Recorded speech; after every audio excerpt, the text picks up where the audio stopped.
गणाधिपतये नमः। श्रीमातृपितृचरणकमले भो नमः। श्री सद्गुरुदेव चरणकमले भो नमः। वर्णानामर्थसन्धानं रसानं छन्दसामपि मङ्गलानं च कतारो वन्दे वाणीविनायको। नीलाम्बुजश्यामलकोमलाङ्गं सीतासमारोपितवामभागं पाणो महासायकचारुचापं नमामि रामं रघुवंशनाथं। नमामि रामं रघुवंशनाथं। भवानी शङ्करो वन्दे श्रद्धाविश्वासरूपिणो।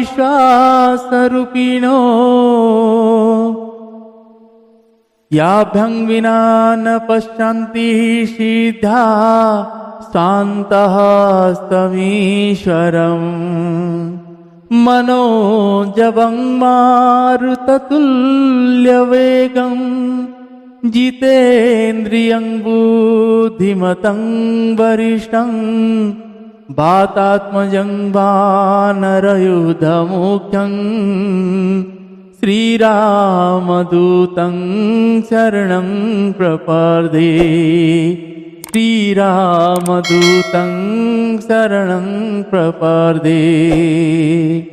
श्रीगुरुचरण सरोज रज निजमन मुकुर सुधारी। वरनौ रघुवर विमल जस जोदायक फलचारी। जोदायक फलचारी। वंदौ श्री तुलसी के चरण जिनकिन्हो जग काज। कलि समुद्र बूढ़त लख्यो प्रगट्यो सात जहाज। सिया राम मया सबु जग जानी। करहूँ प्रणाम जोरी जुग पानी। करहूँ प्रणाम जोरी जुग पानी। मंगल भवन अमंगल हारी। मंगल भवन अमंगल हारी। द्रवहु सुदशरथ अजिर बिहारी। द्रवहु सुदशरथ अजिर बिहारी। श्री राम जय राम जय जय राम। श्री राम जय राम जय जय राम। श्री राम जय राम जय जय राम। उमा कहूँ बनु अनुभव अपना। सतहरि भजन बाकी सब सपना। सतहरि भजन बाकी सब सपना। उमा कहूँ सुनु अनुभव अपना। सतहरि भजन बाकी सब सपना। सतहरि भजन बाकी सब सपना। हरे राम राम राम हरे हरे, हरे राम राम राम हरे हरे। श्री श्यावर रामचंद्र भगवान की जय। श्री बालकृष्ण भगवान की जय। श्री उमापति महादेव की जय। श्री पवन सुत हनुमान जी महाराज की जय। पूज्य पाद गोस्वामी श्री तुलसीदास जी महाराज की जय। आज की आनंद की जय। गुरुदेव भगवान की जय। नमः पार्वती पतये शिव हर हर महादेव।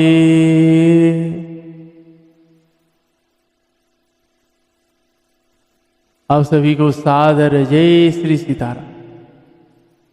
हम आप सभी पूज्य पाद गोस्वामी श्री तुलसीदास जी महाराज जी के द्वारा रचित श्री रामचरितमानस जी से अयोध्या कांड श्रवण कर रहे हैं।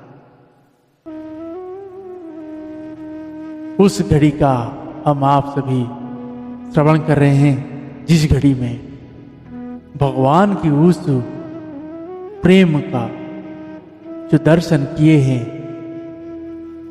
निषाद जी, केवट भैया और सबरी मैया ने भगवान के उस प्रेम का दर्शन किए हैं। भगवान ने उस प्रेम के कारण भगवान स्वयं खुद गए हैं उनको दर्शन देने के लिए। आज इनसे बड़े भागी और कौन हो सकते। सबरी मैया को भगवान ने अपने दर्शन देने गए, केवट भैया को दर्शन देने गए, निषाद राज गुह के साथ मिले हैं, उस कोल भेलो का दर्शन किए। आगे में हम श्रवण करेंगे जैसे भगवान श्री रघुनाथ जी जाते हैं। अब भगवान श्री रघुनाथ जी ने जब आके पहुंचते हैं तब पता चलता है, किसी ने कहा है सुमंत जी को भेजे हैं। सुमंत जी आए हैं रघुनाथ जी के पास। रघुनाथ जी उस टाइम स्नान करने के लिए पीताम्बर से डाले हुए हैं और स्नान करने के लिए खाली शरीर है और जाने की तैयारी में थे। तब सुमंत जी आके पहुंचते हैं और कहते हैं कि आपको अपने पिताजी ने बुलाए हैं, आइए मिलने के लिए। तब श्री रघुनाथ जी ने सुमंत जी को अपने पिता समान उनको प्रणाम किए हैं और उनको कहे हैं कि आप चलिए मैं बस स्नान करके आता हूं। तब सुमंत जी ने कहे हैं नहीं, उन्होंने बोले हैं तुरंत आने के लिए। तब श्री रघुनाथ जी तुरंत आते हैं सुमंत जी के साथ। जैसे आते हैं वहां कोप भवन में तो देखते हैं कि पिताजी मूर्छित अवस्था में पड़े हैं और बगल में माता कैकेयी ने बैठे हुए हैं। तब सुमंत जी तब रघुनाथ जी पूछते हैं माता जी को पिताजी का क्या हुआ। तब कैकेयी मैया कहती है कि 2 वर देने के लिए बोले थे तो वो 2 वर मांग लिए और उन दोनों वर को देने में ये अपने आप असमर्थ मानते हैं, इस कारण ऐसी दशा। तब रघुनाथ जी ने पूछते हैं कि माता कृपा करके ये बताइए कि आपने ऐसा कौन सा वर मांगे हैं। तो बोले राम, आपके पिताजी के प्राण हैं, आपके पिताजी के लिए आप उनके प्राण हैं और सबसे ज्यादा उस स्नेह है, उस प्रेम का कारण आज वो अपने मेरे जो वरदान हैं उसको देने में असमर्थ हो रहे। अब जो पिताजी के जो वचन है उसको आप ही पूरा कर दिए। तो श्री रघुनाथ जी बोलते हैं कि माता आप बताइए आप क्या वर मांगे। तो वो बोलते हैं कि मैंने प्रथम बार में ये मांगा है कि भरत के राज्य तिलक हो, भरत राजा हो। रघुनाथ जी तो बड़े ही प्रसन्न हुए, बोले बहुत ही अच्छा है, मेरा भाई राजा बने, इससे और अच्छा बात क्या है। और दूसरी बार मैं ये मांगा हूं कि आप को 14 वर्ष तापस के वेश में वनवास में, तो आप अपने पिताजी के वचन को पालन कर। इतना कहते ही श्री रघुनाथ जी वहां नाचने लगे। अब सुमंत जी को सुनते ही कैकेयी मैया ने देख रहे रघुनाथ जी अब नाचने लगे खुशी से। अब कहते हैं कि आप जननी, वहीं पे जननी कहते हैं कि आपने मेरा जो प्रतिज्ञा था, मतलब मेरा जो वरदान था आपके पास, आपने आज उसको पूरा कर दिए। अब मैं वन की ओर जाऊंगा तो फिर सबको उतारूंगा, सब लोग प्रतीक्षा में बैठे हुए हैं उन सबको दर्शन दे लो। अब इतना कहते हैं पिताजी राम राम का नाम रहते हैं। जब वो पिताजी के वचन यही एक करके सुन के कुछ कैकेयी मैया से अब कौशल्या माया के पास आते हैं आज्ञा के लिए। अब कौशल्या माया के पास जब आज्ञा के लिए आते हैं तो कौशल्या मैया ने सुनते हैं कि जब भरत की राज्याभिषेक होगा मैं वन की ओर जाऊंगा। तो कौशल्या मैया ने हाथ में पीताम्बरी बना रहे होते हैं, सिल रहे होते हैं कि राज्य कल सुबह राज्य राम राजा होंगे तो उस पीताम्बरी उनके ऊपर डाल दिया। जैसे सुने कि मुझे वनवास मिला है, पिता का आज्ञा है, तो माँ मैया का हाथ में उस पीताम्बरी गिर जाती है। और जैसे वो पीताम्बरी गिर जाती है, माता ने पूछे किसने कहा आपको? अगर आपके पिता ने ये से वचन कहे हैं तो मैं माँ हूं, तो उनकी ये वचन को मैं ही काट सकता हूं।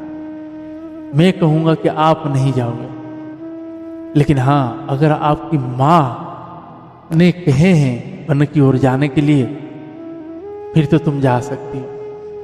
तो वो श्री राम जी कहते हैं श्री रघुनाथ जी कि अगर माता पिता दोनों की अनुमति हो तब कौशल्या मैया कहती है तो उसमें आपको कोई नहीं रोक सकता, तो आप जा सकते हो। जब ऐसा कहे हैं उसके बाद श्री रघुनाथ जी वहां से जाते हैं सुमित्रा मैया के पास। अब सुमित्रा मैया के पास जाते हैं तो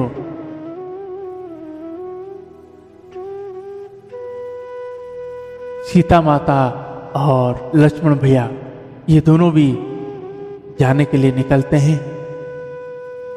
अब श्री रघुनाथ जी मना करते हैं सीता मैया को जाने के लिए। उसके पश्चात भी सीता माता ने कहते हैं कि आप सही कहते हो, अगर आपकी इच्छा में यही है कि मैं ना जाऊं तो मैं नहीं जाऊंगा, लेकिन हो सकता है उस 14 वर्ष में जब आप वापिस आए हो सकता है आप मैं ना मिलूं आप। तब श्री रघुनाथ जी ने उनको कहते हैं कि ठीक है आप चलिए।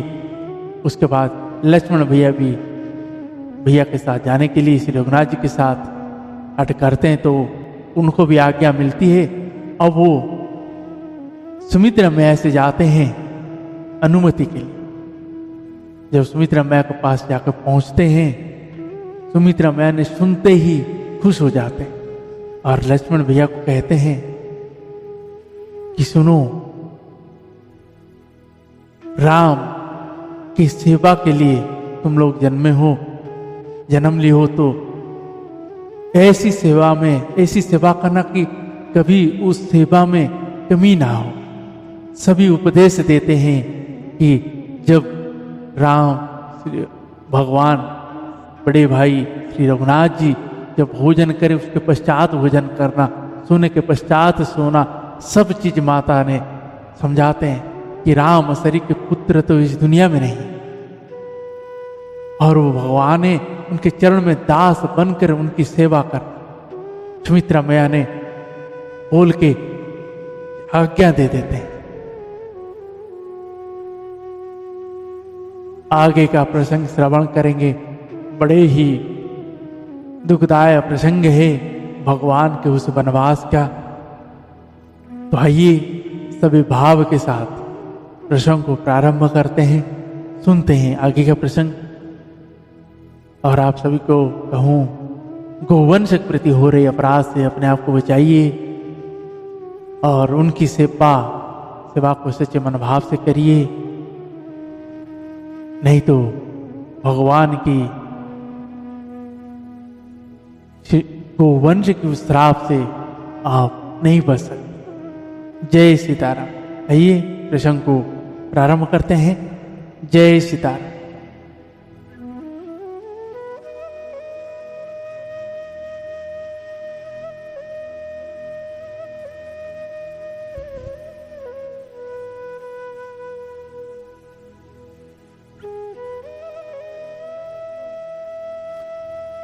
दोहा। धूप मनोरथ सुपग वन सुख सुविहंग समाज, भिलिनी जिमि छाड़न चहिनी बचनु भयंकर बाज। राजा का मनोरथ सुंदर वन है, सुख सुंदर पक्षियों का समुदाय है। उस पर भिलनी की तरह कई अपना वचन रूपी भयंकर बाज छोड़ना चाहती। मास परायण तेरा हवा विश्राम। सुनोहु प्राण पिय भावत जी का, देहु एक बर भरत ही टीका। मांगो दूसर बर कर जोरी, पुरबहु नाथ मनोरथ मोरी। तापस वेश विशेषी उदासी, 14 वर्ष राम वनवासी। सुनि मृदु वचन भूप शोकु, शशि कर छुअत विकल जिमि कोकु। गयहु सहमी नहीं कछु कही आवा, जनु सचानव न झपटे उलावा। विवरण भयहु निपट नर पालू, दामिनी हनेउ मनहु तरुतालू। विवरण भयहु निपट नर पालू, दामिनी हनेउ मनहु तरुतालू। माथे हाथ मोदी दो लोचन,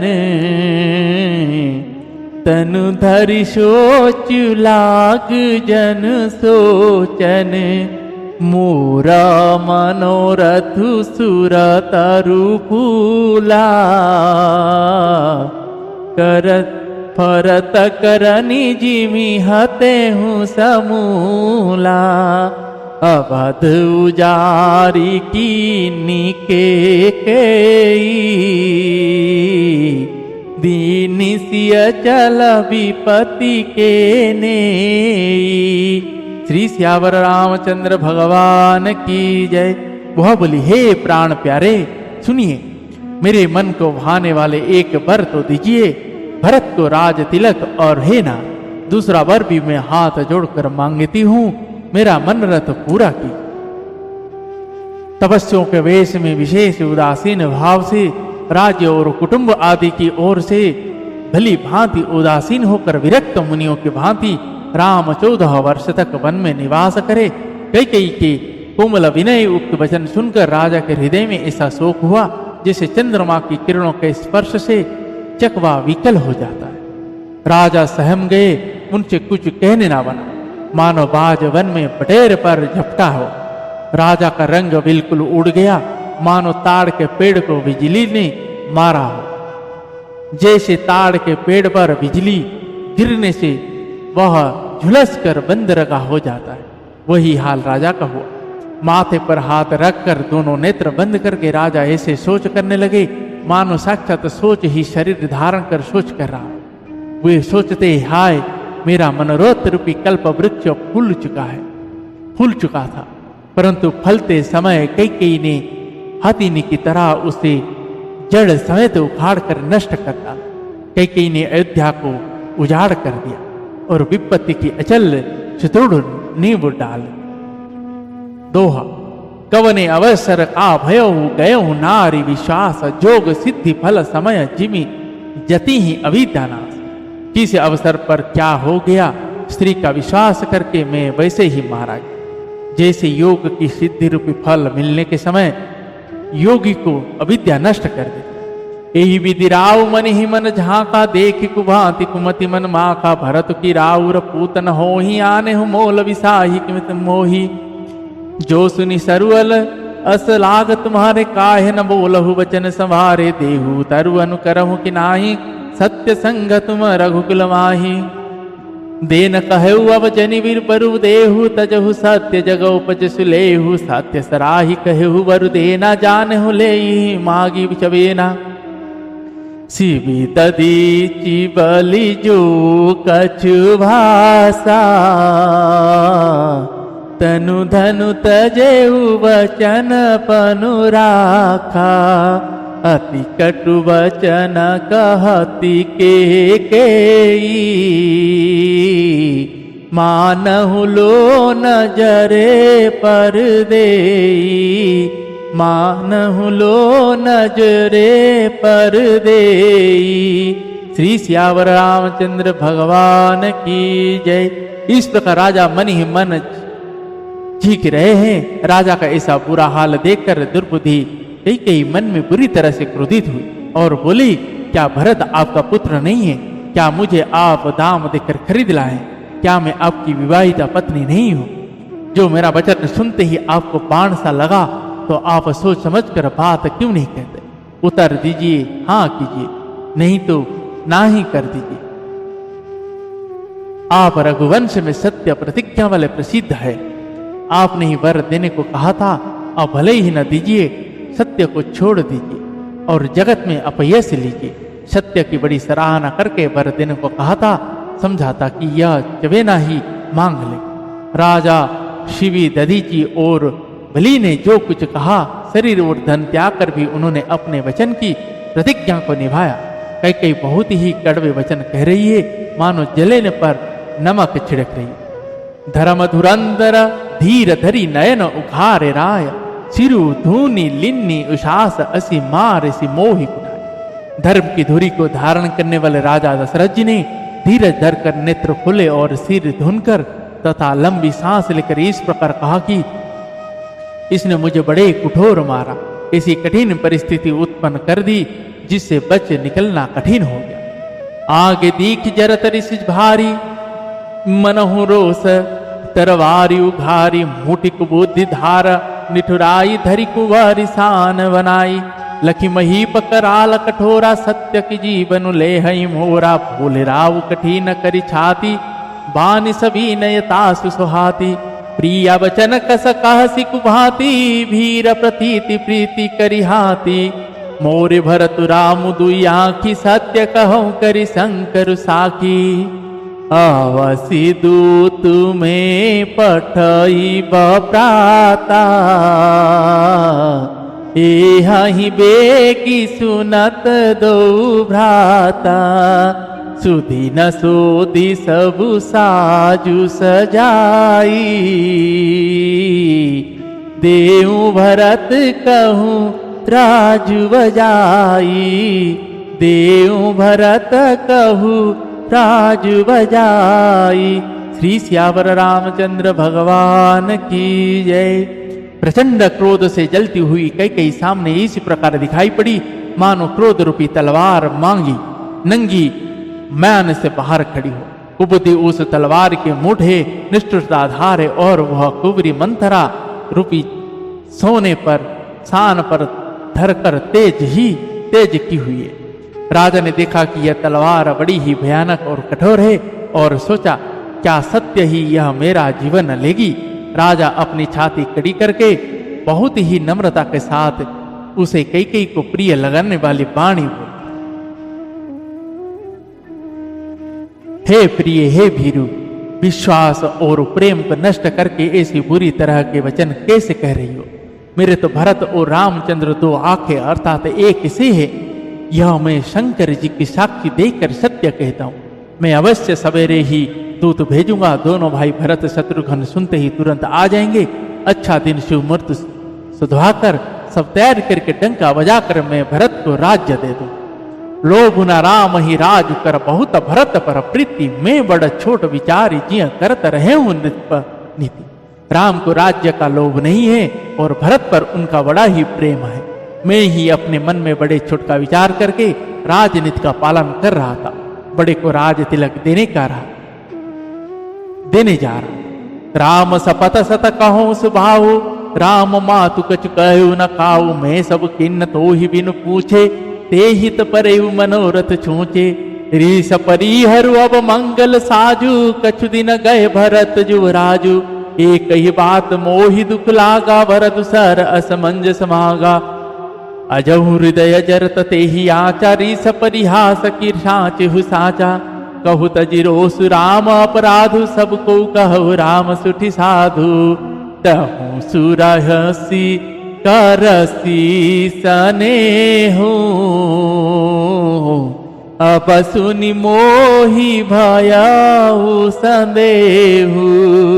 जासु सुभाउ आरिहि अनुकूला, सो किमि करिहि मातु प्रतिकूला। सो किमि करिहि मातु प्रतिकूला। श्री श्यावर रामचंद्र भगवान की जय। राम की 100 बार सौगंध खाकर मैं स्वभाव से ही कहता हूं कि राम की माता कौशल्या ने इस विषय में मुझसे कभी नहीं कहा। अवश्य ही मैंने तुमसे बिना पूछे यह सब किया, इसी से मेरा मनोरथ खाली है। अब क्रोध छोड़ दे और मंगल साज सज। कुछ ही दिन बाद भरत युवराज हो जाएंगे। एक ही बात का मुझे दुख लगा कि तूने दूसरा वरदान बड़ी अड़चन का मांगा। उसकी आंच से अब भी मेरा हृदय जल रहा है। यह दिल्लगी में, क्रोध में अथवा सचमुच ही वास्तव में सच्चा है। क्रोध को त्याग कर राम का अपराध तो बता। सब कोई तो कहते हैं कि राम बड़े ही साधु है। तू स्वयं भी राम की सराहना करती और उन पर स्नेह क्या करती थी। अब यह सुनकर मुझे संदेह हो गया कि तुम्हारी प्रशंसा और स्नेह कहीं झूठे तो ना थे। जिसका स्वभाव शत्रु को भी अनुकूल है, वो माता के प्रतिकूल आचरण क्यों करेगी। प्रिया हास रीस परिहर ही माग विचार विवेक, जे ही देखे अब नयन भरि भरत राज अभिषेक। हे प्रिय, हंसी और क्रोध छोड़ दे और विवेक उचित अनुचित विचार कर बर्मा, जिससे अब मैं नेत्र भर कर भरत का राज अभिषेक देख सकूं। जिय मीन बर बारी विहीना, मनि बिनु फनि कुजिय दिख दुख दीना। कहूं सुभाव न छल मन माही, जीवन मोर राम बिनु नाही। समुझ देखु जिय प्राय प्रवीणा, जीवन राम दरस अधीना। सुन मृदु वचन कुमति अति जरई, मनहु जनत अनल आहुति घृत परई। कहई करहु इन कोटि उपाया, यह न लागे ही राहुर माया। देहु कि लेहु अजसु करि नाही, मोहि न बहुत प्रपंच सोहाई। राम साधु तुम साधु सयाने, राम मातु भली सब पहचाने। जस कौशिला मोर भलता का, तस फलु नहीं देउ करि साका। तस फलु नहीं देउ करि साका। श्री श्यावर रामचंद्र भगवान की जय। मछली चाहे बिना पानी के जीती रहे और सांप भी चाहे बिना मणि के दीन दुखी होकर जीती रहे, परंतु मैं स्वभाव से ही कहता हूँ, मन में जरा भी छल रख कर नहीं कि मेरा जीवन राम के बिना नहीं है। मैं चतुर प्रिय जी में समझ देख, मेरा जीवन श्री राम के दर्शन के अधीन है। राजा के कोमल वचन सुनकर द्रौपदी कैकेयी अत्यंत जल रही, मानो अग्नि में घी की आहुतियां पड़ रही हो। कैकेयी कहती है, आप करोड़ों उपाय क्यों ना करें, यहाँ आपकी माया चालबाजी नहीं चलेगी लगेगी। या तो मैं जो मांगा है वो दीजिए, नहीं तो ना ही करके अपयश लीजिए। मुझे बहुत प्रपंच बखेड़े नहीं स्वाद। राम साधु है, आप सयाने साधु है, और राम की माता भी भली है, मैंने सबको पहचान लिया। कौशल्या ने मेरा जैसा भला चाहा है, मैं भी साका करके याद रखने योग्य उन्हें वैसा ही फल दूं। जय जय श्री सीताराम। होत प्रात मुनि वेश धरी जो नाराम बन जाहि, मोर मरन राउर अजस नृप समुझिय मनवा। सवेरा होते ही मुनि का वेश धारण कर यदि राम वन को नहीं जाते तो हे राजन, मन में निश्चय समझ लीजिए कि मेरा मरना होगा और आपका अपयश। जय जय श्री सीताराम। आज के प्रसंग को यहीं पे विश्राम देते हैं। भगवान की इसी अलौकिक चरित्र को नित्य श्रवण करिए, भाव के साथ श्रवण करें। आगे का भगवान के उस वनवास का है, जिस वनवास ने भगवान को, श्री राम को मर्यादा पुरुषोत्तम राम रचे हैं, उस कोलभिलों को भगवान ने जाके दर्शन दिए हैं। कोलभिल क्या कहते हैं? कई बोलते हैं हाय देखो कितना कोमल शरीर है, कैसे वो माता पिता है जिन्होंने इनको वन की ओर भेज दिया। कुछ कोलभिल कहते हैं सखी, विधाता ने आज कितनी अच्छा किया, विधाता ने आज भगवान को भी हमारे पास भेज दिए। ये विधाता ने हमारी प्रति प्रीति की है, कृपा की है, जो इनकी दर्शन के लिए इनको वन में भेज दी। कोलभिल तो उस नादान बच्चे की तरह भगवान के चरणों में बैठे कह रहे हैं, आप बिल्कुल डरिएगा मत, आप इसी वन में रहिएगा, हम सब आपके साथ हैं। कोई भी वस्तु, कुछ भी चीज चाहिए आप हमें बुलाइएगा, आपको सांप से बचाएंगे, बाघ से बचाएंगे, इस जंगल के सभी जीव जंतुओं से बचाएंगे। भगवान तो चुपचाप ऐसे बैठ के सुन रहे हैं, जैसे उस तोतले बच्चे अपने माँ बाप से कहता है और माँ बाप अंदर से सुन रहे होते हैं। तो वैसे श्री रघुनाथ जी उस कोलभिलों की बात को सुन रहे, अपने उस नादान बच्चा समझ। तो जगत पिता है, परम पिता है, परमेश्वर है, उनकी इसे अलौकिक चरित्र को, जिनकी भाग्य में, जिनकी सौभाग्य प्राप्त होता है, जिनको वही श्रवण करता है। भगवत कृपा जिनको होता है वही श्रवण करते हैं। भगवान अपनी कृपा जिनके ऊपर करते हैं उन्हीं को ही ऐसे चरित्र सुनने का सौभाग्य मिलता है। तो हम आप सब बड़े भागी हैं, भगवान की उस कृपा का अनुग्रही हुए हैं, उनके कारण उनके चरित्र को गा पा रहे। जय सीताराम। भगवान शंकर जी और मेरी माता भवानी जी को कोटि कोटि नमन और धन्यवाद है कि उन्होंने हमें भगवान श्री रघुनाथ जी के इस चरित्र को गाने के लिए चुना और हमसे गवाया, इसलिए उनके चरण में कोटि कोटि नमन। आइए इन्हीं शब्दों के साथ आज के प्रसंग को यहीं पे विश्राम देते हैं। पुनः कल भगवान की कृपा होगी तो मिलेंगे, तब तक के लिए श्री राम जय जय राम, श्री राम जय जय राम। कौशल्या जी के प्यारे राम, दशरथ जी के राज दुलारे राम। श्री राम जय जय राम, श्री राम जय जय राम। श्री राम जय जय राम, श्री राम जय जय राम। रघुपति राघव राजा राम, पतित पावन सीताराम। सीताराम जय सीताराम, सीताराम जय सीताराम। श्री राम जय जय राम, श्री राम जय जय राम। श्री श्याम रामचंद्र भगवान की जय। पवन तनय संकट हरण, मंगल मूर्ति रूप। राम लखन सीता सहित, हृदय वसहु सुरभूप। श्री श्याम रामचंद्र भगवान की जय।